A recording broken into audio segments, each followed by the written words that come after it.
사랑하는 처음 가족 여러분, 지난 한 주간도 평안하셨습니까? 코로나19 상황이 만만치가 않네요.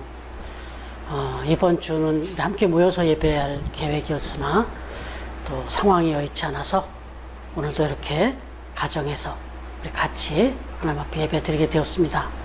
다시 한번 더 열심히 우리 같이 한번 기도하기를 원하고요. 빨리 이 문제가 잘 소멸되고 진정되어서 같이 또 하나님 앞에 영광의 예배를 드리는 그 복된 날 되어지기를 소망합니다. 오늘은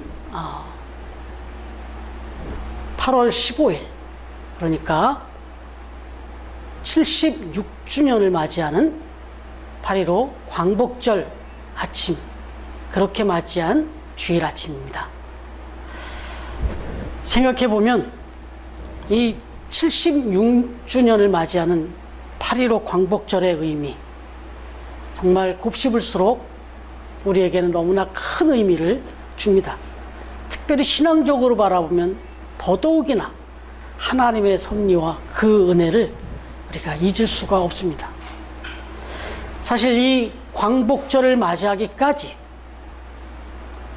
일제 그 36주년, 일제 36년이라고 하는 그 치하 식민 상황 속에서도 얼마나 많은 이들이 투쟁을 하고 또 그렇게 목숨을 걸고 독립운동을 했습니까?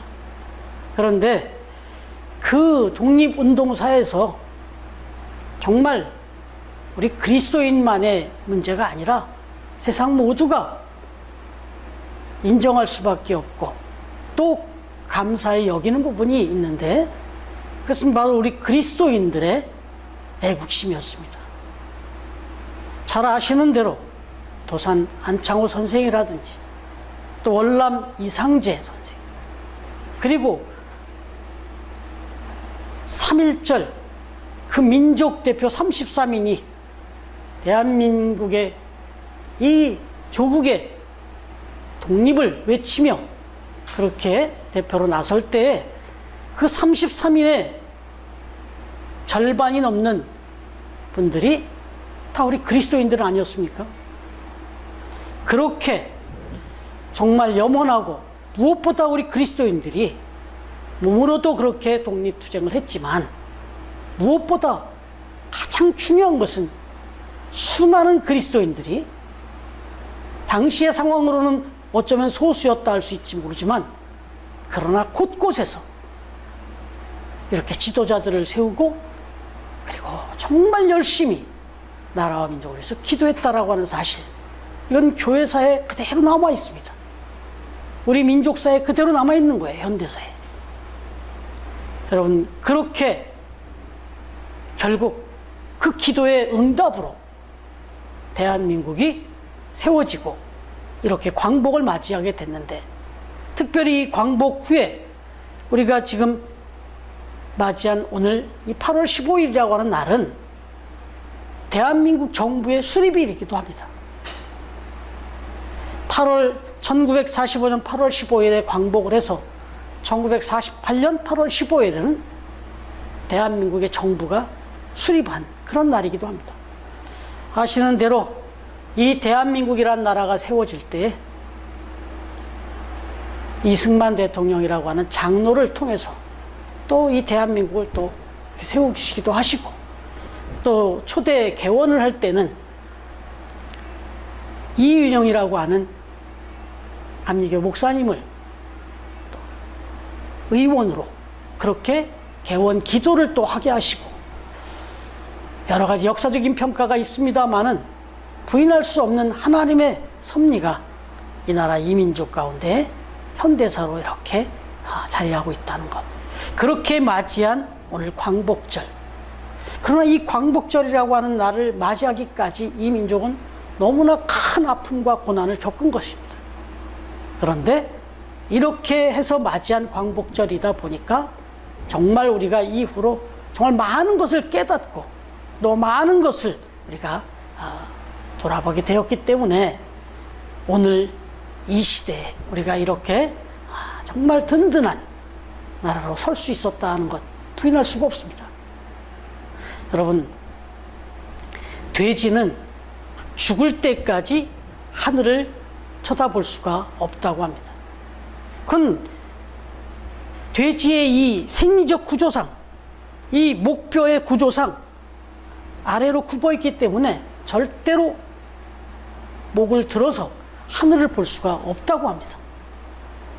그런데 그런 돼지이지만 이런 돼지가 하늘을 바라볼 수 있는 유일한 방법이 있는데, 그것은 자의적인 것의 의미가 아니라 돼지가 자빠져 넘어지면, 그렇게 뒤집히면 그때야 비로소 하늘을, 저 새로운 세상이 있음을, 더 넓은 세상이 있음을 볼 수 있게 된다는 것입니다.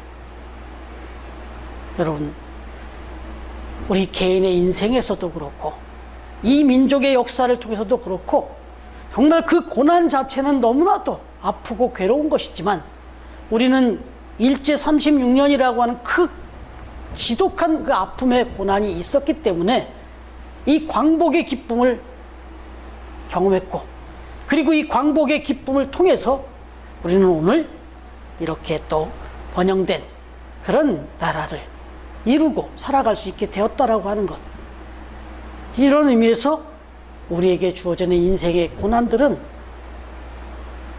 정말 의미가 깊다 할 수 있습니다.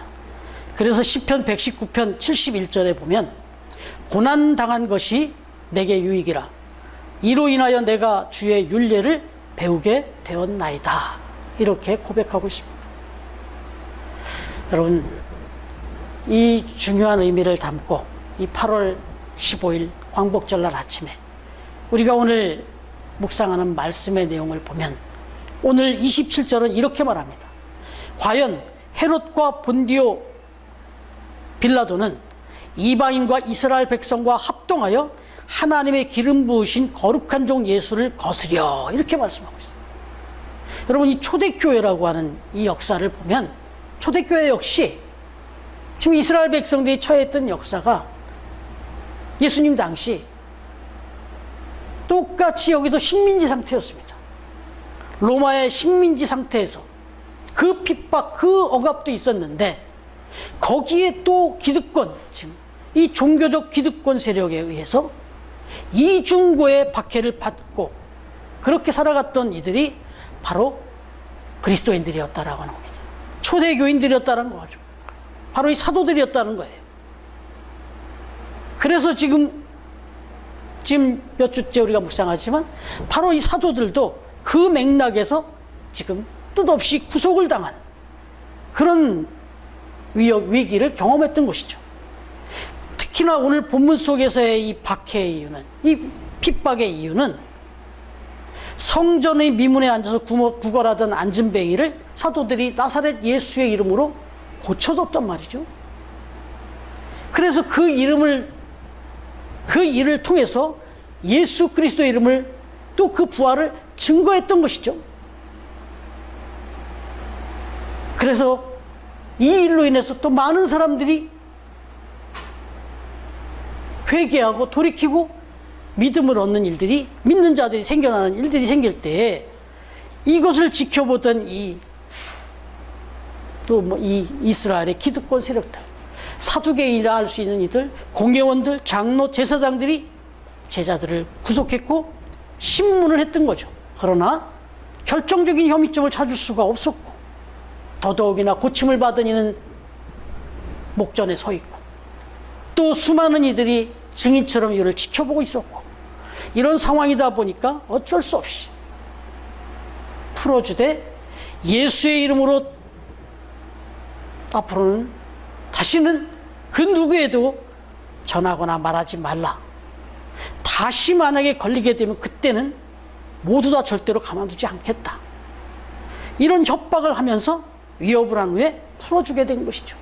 그러나 말씀드린 대로 제자들은 하나님 앞에서 너희 말 듣는 것이 하나님의 말을 듣는 것, 하나님 말씀 듣는 것보다 옳겠느냐. 천만에 우리는 보고 들은 것을 말하지 않을 수 없다 라고 당당하게 담대하게 외친 후에 그렇게 풀려나온 것이죠. 그러나 베드로와 요한은 그 길로 감옥에서 나와서 모여 있는 성도들이 있는 그 교회로 찾아가서 그들에게 자신들의 당한 일은 물론이거니와 지금 그들에게 그 위협하고 협박했던 그 말을 전하게 되었다라고 하는 것이죠. 이게 오늘 말씀의 배경이죠. 그런데 이 말씀을 전할 때 어떻게 받아들였냐 하는 거죠. 그렇습니다. 당당하게 외치고 나왔지만 당장 사도들뿐만 아니라 온 그리스도인들이 이제 목전에 처한 이 상황은 너무나도 정말 암담한 그런 상황이었던 것이죠. 깊은 고민에 빠질 수밖에 없었던 겁니다.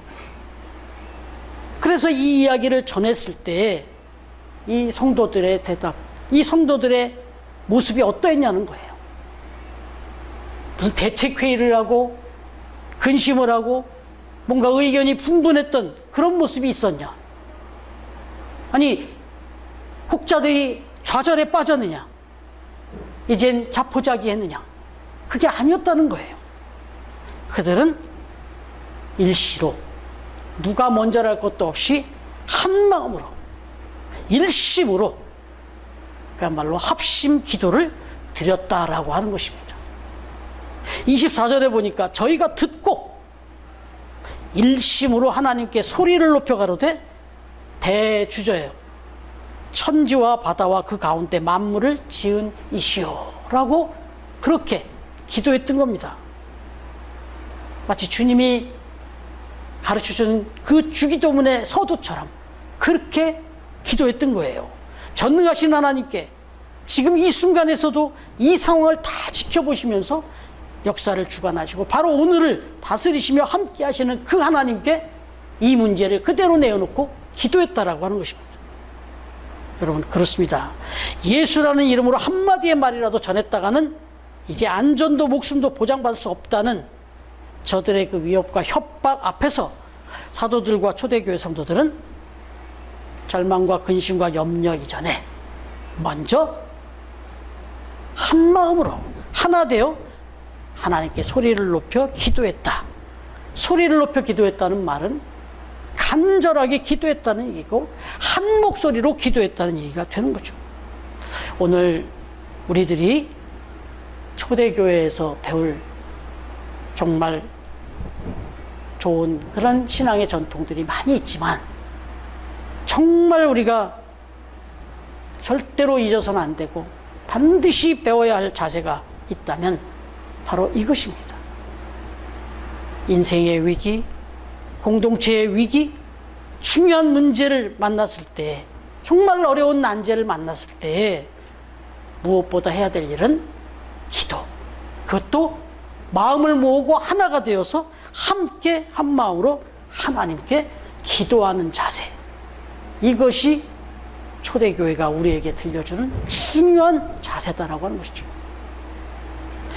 여러분, 오늘 이 8.15 광복절을 맞이하였습니다마는 이 8.15 광복절, 우리 민족의 이 광복을 안겨준 이 광복, 이 열쇠가 되었던 2차 세계대전 당시의 그 상황, 2차 세계대전이 발발해서 이제 이 전쟁의 끝부분에서 우리 대한민국이라고 하는 우리 이 나라가 광복을 맞게 된 거 아닙니까?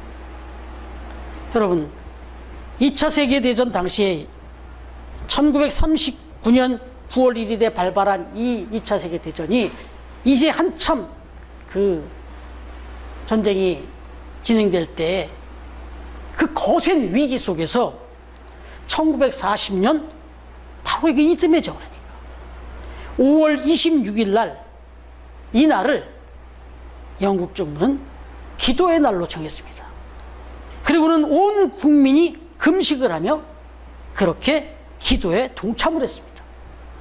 이에 미국도, 연합군에 속해 있던 미국도 기도에 동참을 했고, 그해 9월 8일 날, 몇 달 되지 않은 9월 8일에 영국과 미국은 독일군의 공격을 다 봉쇄를 하게 됩니다. 그리고 2,500척이 넘는 군함을 안개와 파도로 다 흩어지게 만드는 그런 자연의 엄청난 역사를 힘입어 하나님의 섭리였죠. 하나님의 응답이었죠. 이런 엄청난 도움을 입어서 던커크 반도라고 하는 곳에서 대승을 거두게 됩니다. 이후로도 전쟁이 계속되었지만 이런 승기를 줌으로 결국은 2차 세계대전에서 이 연합군이 승리할 수 있는 탄초를, 기력을 만들어줬는데 이게 기도의 힘이었다는 거죠. 이 전쟁의 속에서도 연합하여 합심하여 기도한 이 기도의 힘이 이 전쟁에서 승리할 수 있는 탄초되었다. 그것이 오늘날 우리 민족의 광복의 기쁨까지 안겨주었다라고 하는 것. 그렇습니다. 기도가 최고의 전력인 것이죠. 그야말로 최고의 능력이다라고 하는 것이죠.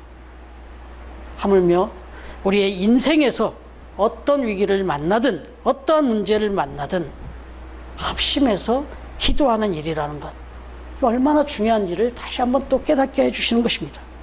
그래서 주님은 우리의 인생의 모든 문제를 다 풀어줄 수 있는, 풀 수 있는 그런 능력의 열쇠를 주셨다라고 말씀하셨습니다. 그것이 바로 기도의 열쇠다라고 분명히 말씀해 주셨단 말입니다. 마태복음 16장 19절에 보면 내가 천국 열쇠를 네게 주리니 네가 땅에서 무엇이든지 매면 하늘에서도 매일 것이요 네가 땅에서 무엇이든지 풀면 하늘에서도 풀리리라, 이렇게 말씀하셨어요. 그리고 나서 마태복음 18장 19절에 가면 또 이렇게 말씀하십니다. 진실로 다시 너희에게 이르노니 너희 중에 두 사람이 땅에서 합심하여 무엇이든지 구하면 하늘에 계신 내 아버지께서 저희를 위하여 이루게 하시리라. 기도의 열쇠를 주시면서 능력이 기도에 있다는 걸 말씀하시면서 합심해서 기도하라고 또 말씀하신 거예요. 바로 이렇게 초대교회 지금 사도들과 이 성도들은 문제 앞에서 어쩌면 목숨을 걸어야 되는 이 현실 앞에서 합심하여 기도했다라고 하는 것입니다.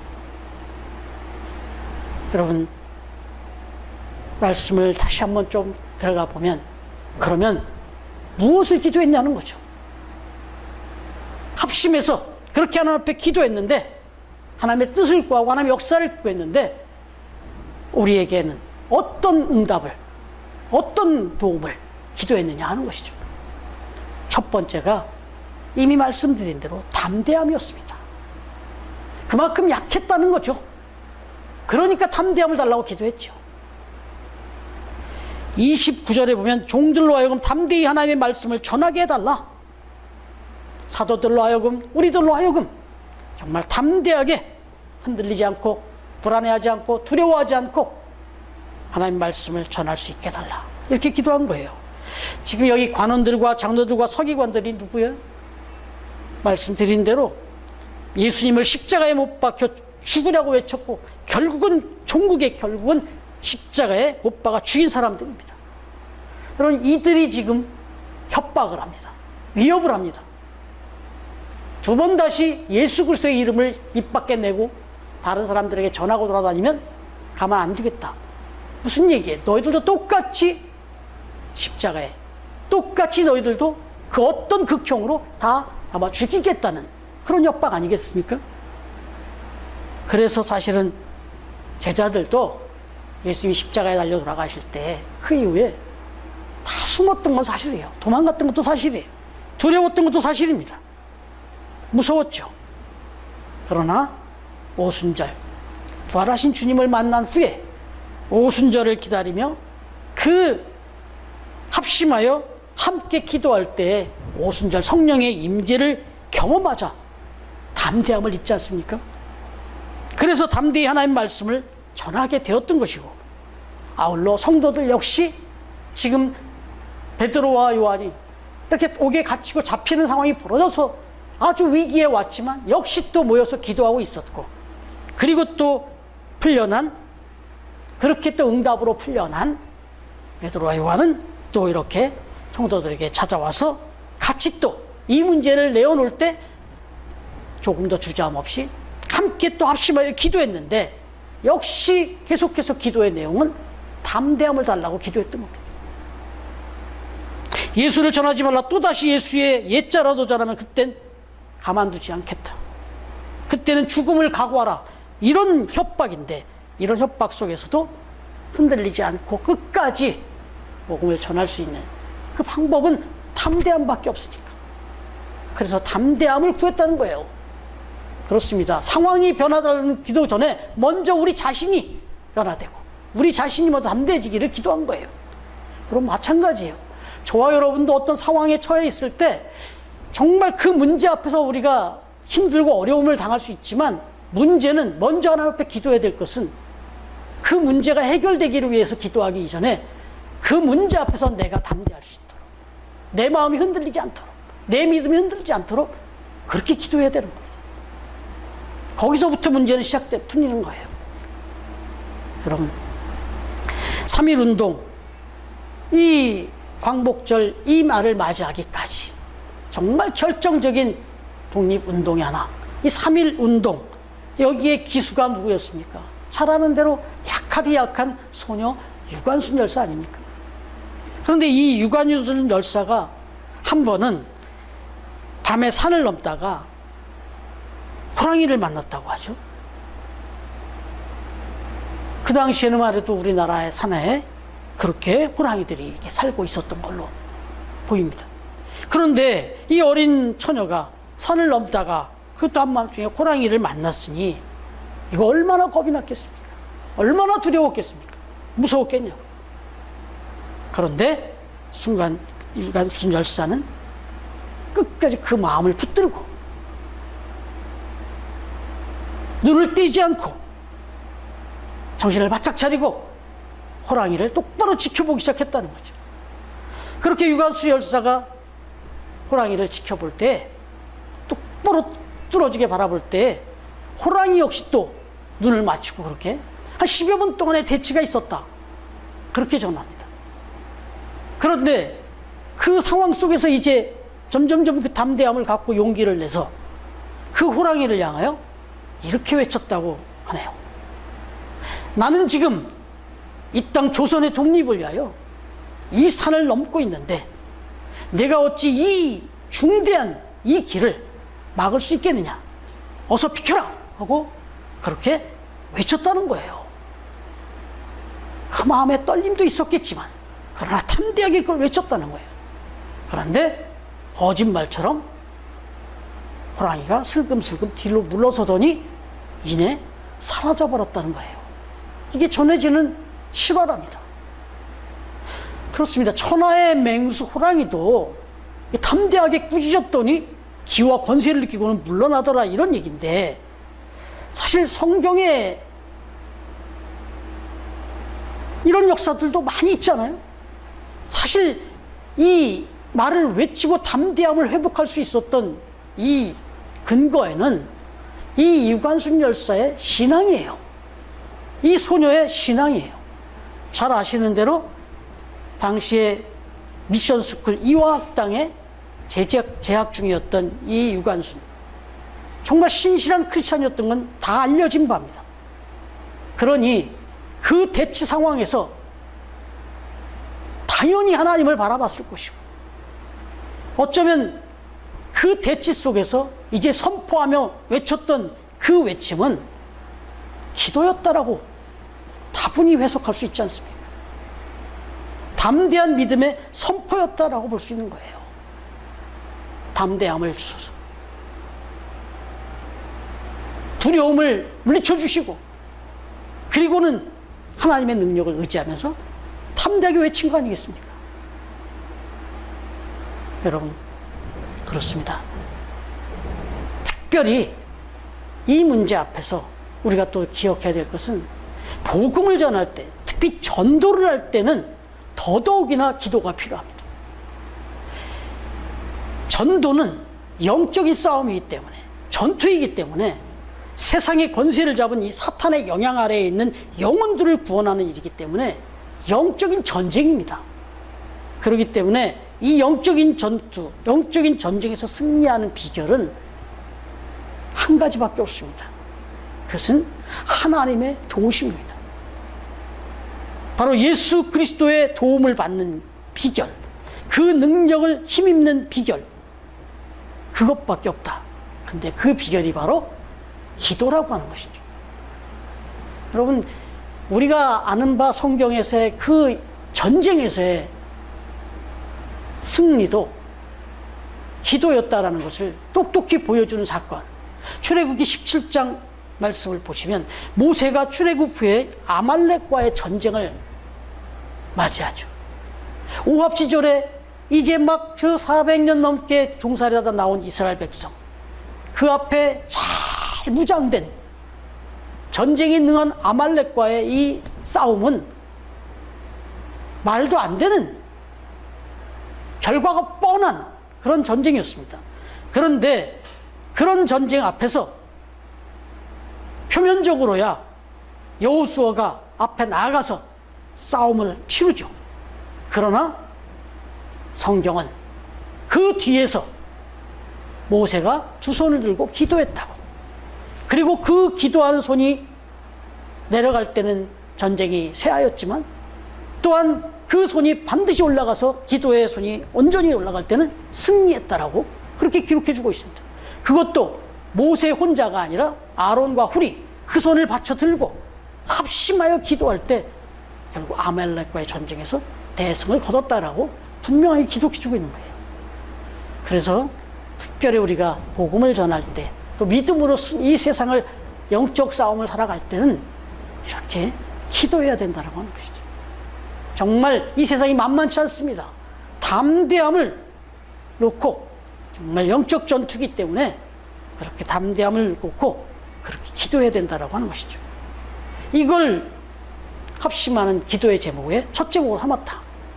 그리고 또 여기 중요한 기도 제목들이 나오지만 시황에서 오늘 한 가지만 더 말씀을 드리면 이적을 놓고 기도했다는 거예요.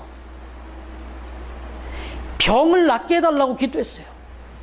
30절에 보니까 손을 내밀어 병을 낫게 하시고 표적과 기사가 거룩한 종 예수의 이름으로 이루어지게 하옵소서 하더라. 여러분, 이미 말씀드린 대로 사도들과 성도들은 이 병을 고친 이적 때문에 그 안진뱅이 되었던 그 장애인을, 그 40년 넘게 나면서부터 안진뱅이 되었던 그 장애인을 일으켜 세우는 이적과 표적을 보임으로 인해 가지고 지금 위기를 맞았어요. 지금 어려움을 겪게 된 거예요, 사실은. 그런데 그럼에도 불구하고 지금 이렇게 그런 문제로 위기를 당했는데 또다시 그런 표적을, 그런 이적을 펼쳐달라고 기도하고 있는 거예요. 왜요? 지금 그 이적 때문에 이런 위기를 겪었는데 또다시 이적을, 표적을 보여달라고 기도하는 이유는 뭘까요? 이건 하나님의 마음을 알기 때문에 그래요. 하나님의 응답을 보았기 때문에 그렇습니다. 베드로와 요한이 안진뱅이 된 이 영혼을 구원해냈을 때, 일으켜 세워서 구원에 이르게 했을 때, 이 이적을 통해서 수많은 사람들이 하나님의 역사를 봤어요. 무려 5,000명이 넘는 이들이 마음을 열고 회개하고 믿음으로 화답하는 것을 봤단 말이죠. 수많은 영혼이 구원함을 받는 것을 봤단 말이죠. 그 이적을 통해서 뭐 우쭐해지고 뭐 인정받고 능력을 발휘하는 그런 주인공이 되는 그 문제가 아니라 정말 우리가 복음을 전하고 하나님의 나라를 이 땅에 이루는 일에, 영혼을 구원하는 일에, 이 복음을 증거하는 일에, 그래서 변화시키는 역사를 일으키는 일에 이 이적이 너무 중요하다는 걸 알았기 때문에, 그것 때문에 우리가 생명의 위험을 당하고 어려움을 겪게 되었지만 그럼에도 불구하고 이적을, 표적을, 병 낫게 해달라고 기도했던 거예요. 여러분, 우리 교회가 또 기도로 또 의질로 또 후원하고 있는 러시아의 모스크바 아가페 교회 이재경 선교사님, 제가 10여 년 전에 그곳을 다녀왔습니다마는 그 선교사님이 그곳에 가서 참 신실하게 섬기고 사역한 건 맞습니다. 지금 참 멋지게 사역을 잘하고 계세요. 그런데 그 선교사님도 그렇고 우리가 봐도 그렇고 정말 하나님의 강권적인 역사를 더더욱이나 고백할 수밖에 없는 부분이 뭐냐? 이 선교사님이 한국에서 그 러시아로 가기 전에 잠시 배웠던 그 기술이 하나 있는데 그게 뭐냐면 수지침이었습니다. 근데 이 수지침이라고 하는 것 뭐 여러 가지 의미가 있겠습니다만은 그래도 뭐 어떻게 보면 좀 민간요법에 가까울 정도의 그런 느낌을 받을 정도로 뭐 이게 결정적으로 어떤 치유의 역사를 발휘한다는 것이 그렇게 쉽게 의학적으로 이렇게 확실하게 나타났다고 할 수도 없지 않습니까? 아주 간단한 치료행위예요. 그런데 이분이 그 간단하게 배운 수지침 그 의술을 가지고 그 러시아 땅에 가서 참 이 모양 저 모양으로 연약한 분들이 너무 많으니까 그런 분들을 정말 기도하는 마음으로 그 아픈 부분에 기도하고 수지침을 놔드렸는데 정말 말도 안 되는 기가 막힌 회복의 역사들이 막 벌어지기 시작한 거예요. 그래서 그 부모가 그 나음을 입은 것을 보고 농장을 다 허물하고 또한 자신들의 가진 권리를 내어놓고 그래서 그 러시아 땅 정말 그 불모지의 땅에서 사역의 그 터를 잡는데 너무너무 중요한 그런 일이 벌어졌고 그 일로 해서 많은 사람들을 주께로 돌아오게 하는 구원함을 얻게 하는 그런 일들을 보여주셨고 그 농장을 직접 갔어요. 직접 가서 그곳에서 회심한 이들을 받고 그곳에 또 헌물해서 교회까지 지었어요. 이런 일들이 벌어진 거예요. 바로 하나님 앞에서 기도하면서 이 이적과 표적을 구했던 것은 바로 이런 역사들. 하나님은 지금도 그런 일들을 이루어가고 계십니다. 여러분 사실 하나님에게 있어서 불치의 병이 어디 있습니까? 창조주 하나님 앞에 병이 어디 있습니까? 불치의 병이 더더욱이나 어디 있겠어요? 못 고칠 병이 어디 있냔 말이에요. 눈먼 사람 뜨게 하시고 중풍병자 고치시고 귀신도 쫓아내시고 나면서부터 안전병이 된 이가 일어나는 일, 이건 아무것도 아니에요. 그러나 그 표적 그걸 통해서 하나님은 영혼을 구원하고 하나님의 궁극적인 뜻을 이루시기 원한다. 그런데 그 일을 위해서 기도했다는 거예요. 여러분 사도행전 5장 12절부터 16절에 보면 성도들이 이렇게 지금 이 초대교회 성도들이 이렇게 기도했다고 하잖아요. 이런 이적들 표적들이 나타나서 예수의 이름이 선포되어지고 이루어지게 해달라 이렇게 기도했는데 이 베드로가 이후에 그의 그 전도 사역의 역사 속에 보면 대단한 일들이 나타납니다. 베드로의 그림자만 밟아도 손수건만 만져도 치료되는 역사가 나타나 수많은 사람들이 모여드는 구원함을 얻는 이런 일들이 벌어졌단 말이에요.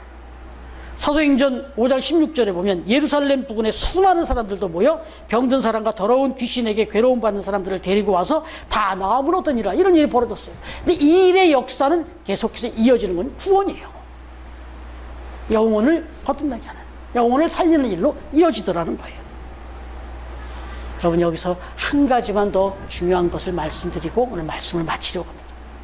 중보기도입니다. 중보기도예요. 세계적인 대설교가 스펄전 목사님 이런 말씀을 하셨죠. 목회자의 능력과 힘은 기도에 달렸다. 특히 교회 성도들의 중보기도에 달려있다. 그렇게 이야기를 했다는 거예요. 그러면서 자기의 교회는 자신이 섬기는 그 교회 지하에는 스펄전 목사님의 사역과 설교만을 위해서 중보의 기도를 쉬지 않는 중보기도자들이 모여서 기도하는 기도단이 따로 있다. 기도실이 따로 있다. 이렇게 보여주고 말했다라고 하는 거예요. 우리 국내 강해 설교의 대가로 알려져 있는 지금은 이제 은퇴하셨습니다만 저 지구촌 교회를 섬기셨던 이동훈 목사님도 이 중보 기도의 위력을 알았기 때문에 언제나 강단에 서서 그 능력 있는 말씀을 전할 때 그 말씀을 전하기 전에 꼭 강단에 오르기 전에 그 교회 중직자들, 장로님들을 모셔서 기도를 받고 올라갔다는 거예요. 그리고 말씀을 전했다는 거예요. 여러분, 이 말씀을 드리는 이유는 하물며 부족한 종이 이렇게 여러분들 앞에서 또 세상을 향하여 말씀을 전하는데 제가 무슨 능력이 있겠습니까? 오늘도 이 말씀을 전하면서 말씀을 준비한 것 이상으로 기도하고 그리고 말씀을 전합니다. 무엇보다도 저를 위해서 기도해 주시는 성도들의 그 성도님들의 기도에 힘을 얻고 제가 기도하는 그 말씀을 전하는 거죠. 여러분 이미도 많이 기도해 주신 줄 알지만 더 많이 기도해 주시기 바랍니다. 여러분들의 중보의 기도에 힘이 있어야만 제가 이 사역을 할 수 있는 것이고 이 말씀이 선포되어질 때 능력이 나타나는 거예요.